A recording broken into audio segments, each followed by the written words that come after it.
बोडेली के पानेजा गांव में मासूम बच्ची की हत्या के मामले में एक और चौंकाने वाला खुलासा हुआ है, जिसकी जानकारी पुलिस ने प्रेस कॉन्फ्रेंस में दी।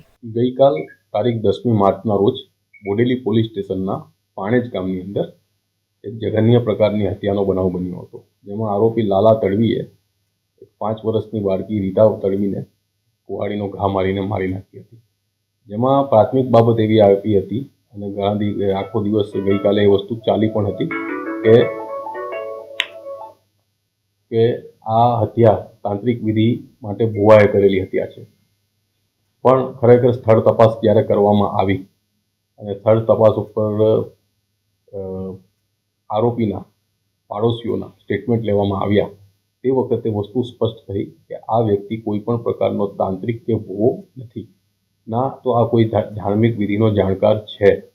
આ વ્યક્તિએ ગઈકાલે સવારે લગભગ 8:30 સવા 8ની આજુબાજુ આ છોકરીને મોઢું દબાવીને પોતાના ઘરમાં લઈ જવાનો પ્રયત્ન કર્યો અને એની માં છોકરીની જ્યોતિબેન તડવી આ છોકરીને છોડાવવા આવી ત્યારે એણે છોકરીના નાના ભાઈ જે એની માના ખોળામાં હતો એને પણ ઝૂંટવવાનો પ્રયત્ન કર્યો અને છોકરીના ભાઈને ઝૂંટવી નહીં શક્યો। છોકરી રીતાને ઝૂંટવીને અંદર ફરિયાદી બેનની સામે લઈ ગયો। ગામના બીજા 2-3 લોકો ત્યાં ભેગા થઈ ગયા।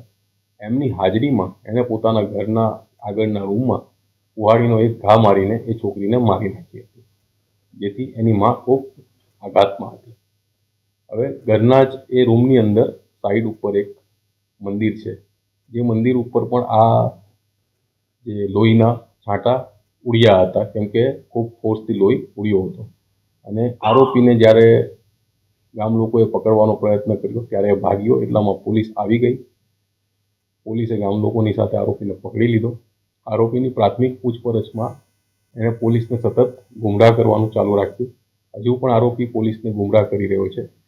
આરોપીએ પોલીસ આગળ એવી વાત કરી કે મારી બેનને આ ફરિયાદી બેનના પતિએ મરણ જનારના પિતાએ રાજુએ મારી નાખીને તળાવમાં ફેંકી દીધી છે, જેથી મેં એની છોકરી અને એના આખા પરિવારને મારી નાખવાનો છું।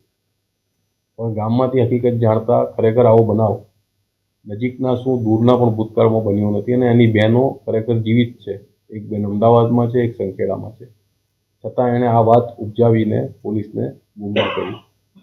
એટલે ખરેખર આ વ્યક્તિ કોઈ તાંત્રિક કે ભુવો નથી, પણ એનું જે પ્રકારે વર્તન છે તેના આધારે એક માનસિક વિકૃત પ્રકારનો વ્યક્તિ હોય એવું સ્પષ્ટ થઈ રહ્યું છે અને માનસિક વિકૃતિમાં જ એણે આ હત્યા કરી હોય તે બાબત સામે આવી રહી છે।